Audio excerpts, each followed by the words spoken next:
Alors raconte-nous une histoire, même deux histoires. Père Castor, mets tes lunettes et lis-nous tout. Mesdames et messieurs, asseyez-vous. Je vais vous raconter aujourd'hui l'histoire de Charles Aznavour. Alors l'histoire de Charles, elle commence lorsque ses parents ils ouvrent un café devant l'école des enfants du spectacle. C'est une école réputée en fait pour ses classes à horaires aménagés. C'est un peu la sport-études du comédien. Après avoir obtenu son certificat d'études dans cette école, il va tout simplement arrêter l'école. Parce qu'en fait ses parents ils peuvent pas se permettre de lui payer. À cette époque-là, sa grande sœur, elle est déjà dans une troupe. Alors elle va le pistonner pour qu'il y rentre. Donc c'est à 9 ans que sa carrière commence vraiment en tant que comédien dans le théâtre du Petit Monde, dans le 11e arrondissement. C'est là-bas qu'il va se développer en tant qu'artiste, et c'est 3 ans plus tard qu'il sera repéré pour jouer au Casino de Paris en tant que comédien. Donc voilà, je vous passe un extrait de sa sœur qui parle de lui à cette époque. Et j'ai eu envie que mon frère soit avec nous. Alors je l'ai fait engager, et on l'a tout de suite pris. Et là, il a commencé à faire l'imitation de Mayol, il faisait l'imitation de Chevalier, il faisait tout. Il faisait de l'acrobatie, il faisait de la danse russe. Et j'étais très fière de mon frère. Malgré qu'il ait dû travailler très tôt, Charles garde un super souvenir de son enfance, puisque avec la moitié de son salaire, il allait régulièrement au cinéma avec sa sœur, et il pouvait déjà voir les plus grands jouer et rêver d'être à son tour comédien. Voilà, cependant, ce bonheur enfantin, il est vite perturbé par la Seconde Guerre mondiale. Donc son père s'engage en tant que volontaire pour la guerre dès le début de la guerre, pour remercier la France de l'avoir accueilli, mais aussi surtout pour espérer se faire naturaliser français. Voilà, il revient 3 mois plus tard, seul survivant de son escadron. Dès 1941, les parents de Charles ils vont accueillir des Juifs et des Arméniens dans leur appartement pendant l'occupation, et ils sont aussi proches du groupe Manouchian. Donc voilà, petit flashback du brevet des collèges. En 1942, pendant l'occupation, la culture va reprendre progressivement.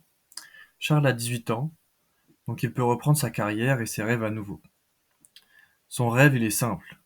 Il s'inspire directement de son mentor, Charles Trenet Sensei. Si Charles se passionne tant pour cet artiste, c'est car selon lui, Dixit, il a fait ce que les autres n'ont pas fait. Chanter des chansons gaies, mais avec du fond. Il a montré qu'on pouvait aller au-delà de la chansonnette.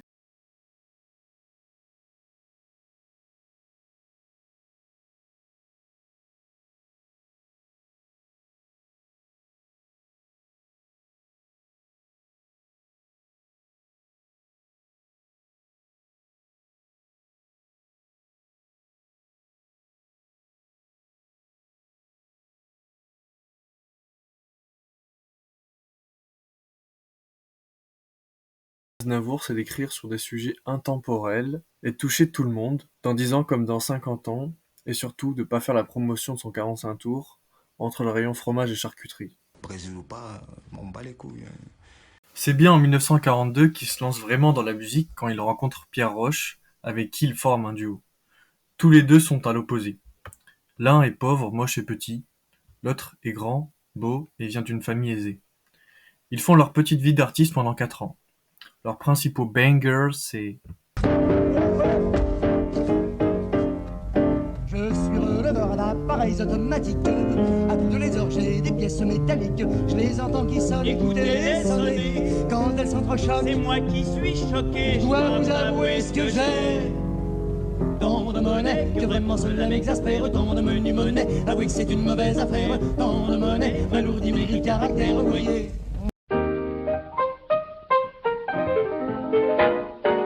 Il portait un feutre toupé, il parlait par onomatopée, il buvait des cafés frappés avec des pailles. Il était très dégingandé, il fumait des camels parfumés, il marchait à pas combiner. Boulevard.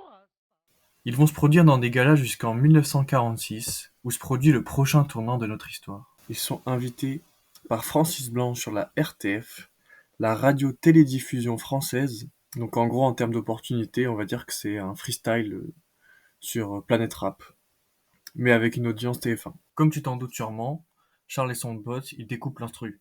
À tel point qu'Edith Piaf, qui était présente ce soir-là, pendant cette émission, a été complètement subjugué par le duo. Cette émission, elle va permettre à Charles Aznavour et Édith Piaf de se rencontrer.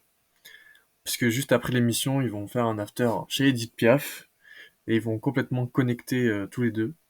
Après ça, Édith Piaf va vouloir prendre Charles sous son aile. L'histoire se poursuit en 1948, là où les parents de Charles ont toujours voulu immigrer, mais n'ont jamais réussi.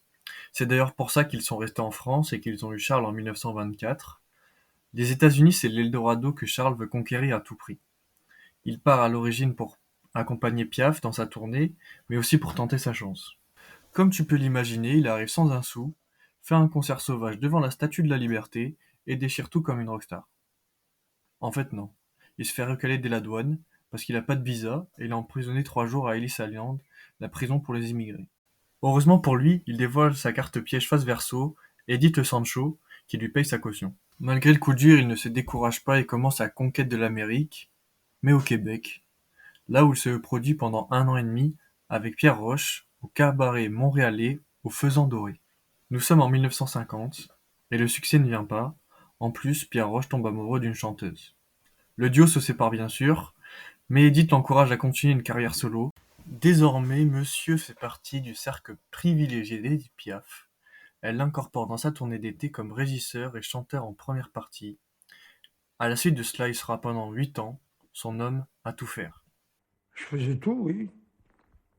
Vous savez, c'est un truc extraordinaire que de tomber avec une vedette importante, de suivre quand on veut faire ce métier, de suivre cette vedette, de voir cette vedette travailler, de voir ce qu'elle fait de formidable et peut-être de moins formidable, et d'apprendre tout grâce à elle. On paye en retour d'une manière ou d'une autre. Eh ben, je payais en retour en étant utile. Il fallait qu'il soit à sa disposition. Elle se réveillait à 4h du matin, il fallait qu'il soit là, au piano. Charles vient me faire écouter des chansons. Bon, on a compris. Charles fait la cuisine, Charles fait le ménage, Charles cure les toilettes. Mais est-ce que Charles passe sous le piano? Il a une relation de complicité avec Edith, mais d'une complicité d'autant plus forte parce qu'il n'y a pas eu d'histoire d'amour entre eux. À Paris, Piaf et son entourage essaient d'aider Charles à se construire en tant qu'artiste. Ils l'inciteront à faire une rhinoplastie, c'est-à-dire une opération chirurgicale du nez, et des implants capillaires, c'est-à-dire un cache-calvitie. Durant les années 50-55, il écrit pour Piaf, les Compagnons de la chanson, qui le refuseront plus tard dans la troupe en 1952, et d'autres. Mais son parcours solo en tant que chanteur se lance difficilement. Il vit mal la séparation avec son duo, et il est très complexé par sa voix et son physique, comme s'il ne pouvait pas y arriver seul. Même Edith, qui l'avait toujours soutenu, ne croyait plus en lui. Elle lui aurait dit « Mon petit gars, comme chanteur, tu n'y arriveras jamais ». C'est le souffre-douleur de la presse culturelle, et on le surnomme à cette époque le Petit Charles. Il reçoit énormément de critiques. Pour illustrer tout ça, je vais vous passer un extrait d'une des critiques parmi tant d'autres qu'il recevait régulièrement, et l'extrait d'un journaliste qui se repentit après lui avoir craché dessus allègrement. Vous êtes tout petit. Oui. Vous n'avez pas beaucoup de cheveux sur le front. Maintenant, oui. Vous n'avez pas de voix. Vous chantez des chansons d'amour. Là, attention, on dit que j'ai pas de voix, mais si, j'ai tout de même de la voix. C'est tout de même extraordinaire que vous soyez chanteur, non?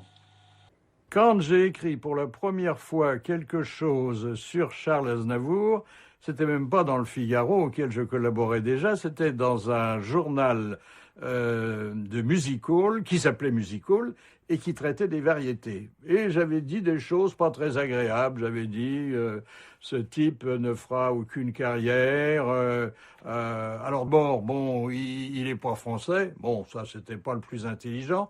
Ensuite, il a pas le physique. Bon, quel est le physique d'un chanteur? Ils sont tous tellement différents. Après, il a pas de voix. Ben, il avait une voix, c'était la sienne. Il va attendre la gloire longtemps.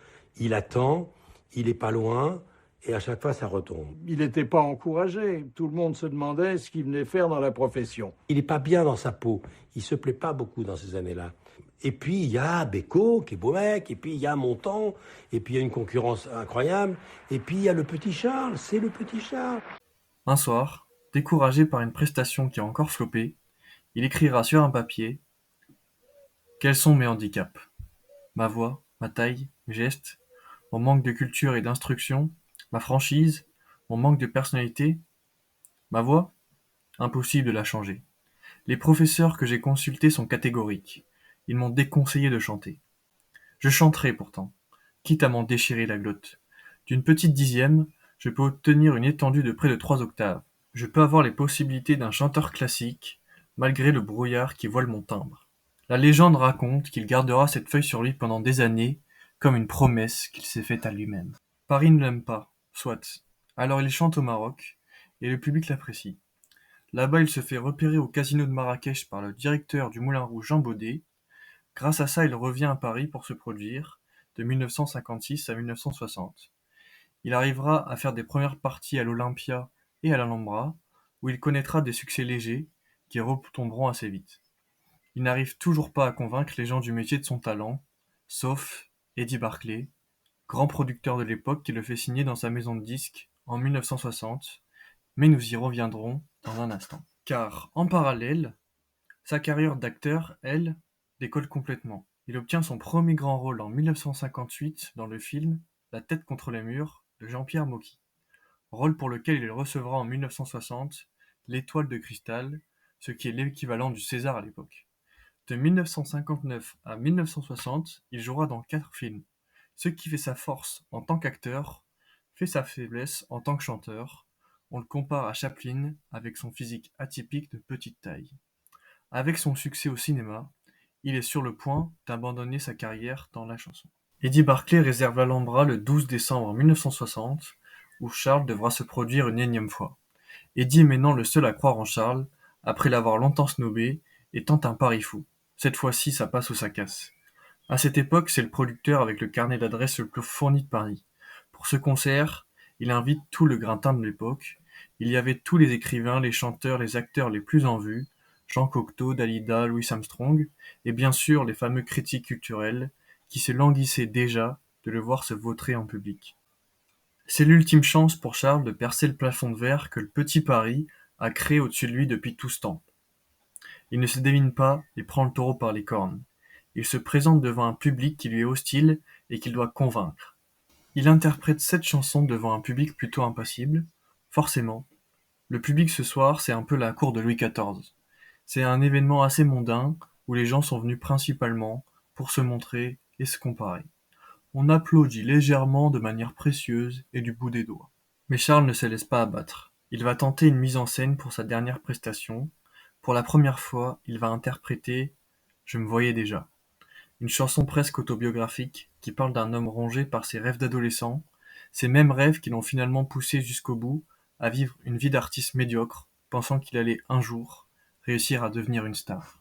Avant de rentrer sur scène pour cette chanson, il enlève sa veste, déboutonne sa chemise et ses manches, comme épuisé par l'échec. Pour ajouter un effet d'introspection à sa mise en scène, il va demander qu'on éteigne toutes les lumières sur la scène, sauf une, un projecteur qui le braque en permanence et qui le suit lorsqu'il se déplace, comme s'il était seul dans sa loge après un dernier vide. À 18 ans, j'ai quitté ma province, bien décidé à empoigner la vie. Le cœur léger et le bagage mince, j'étais certain de conquérir Paris. Chez le tailleur le plus chic, j'ai fait faire ce complet bleu qui était du dernier cri. Les photos, les chansons et les orchestrations ont eu raison de mes économies. Je me voyais déjà. Il sort de la scène en même temps qu'il termine sa performance, dos au public. La scène est vide et le silence règne. Il entend les sièges qui claquent, comme lorsque les gens se lèvent pour partir. Il pense alors que ce concert sera son dernier, qu'il n'y arrivera jamais. Pourtant, lorsqu'il retourne sur la scène par politesse pour remercier le public d'être venu, il se rend compte que les gens ne sont pas levés pour partir, mais bien pour applaudir. Et cette fois-ci, à grands bras. Ironiquement, c'est à 36 ans, après 18 ans de chanson, au moment où il pense toucher le fond absolu et qu'il est sur le point d'abandonner, qu'il réussit. Maintenant qu'il a convaincu les plus grands de son talent, le reste sera facile pour lui et il va connaître la carrière prestigieuse qu'on lui connaît tous. Voilà les amis, c'est la fin de ce shonen palpitant Je m'attarde pas sur la suite de l'histoire et toute sa réussite parce que, comme vous le savez, c'est un Hokage maintenant et il a son visage sur le mur de Konoha. Donc j'ai préféré me consacrer sur la partie de son histoire qu'on connaît moins. Si vous avez aimé cette vidéo, n'hésitez pas à la recommander à vos amis. N'hésitez pas à écrire vos suggestions en commentaire et à écrire votre rêve le plus cher sur un papier et le garder dans votre poche. Qui sait? Prenez soin de vous et à nosteke comme on dit chez moi. Very, very, very véritable. Et je voudrais pouvoir un jour enfin te le dire, te l'écrire dans la langue de Shakespeare. My Daisy, Daisy,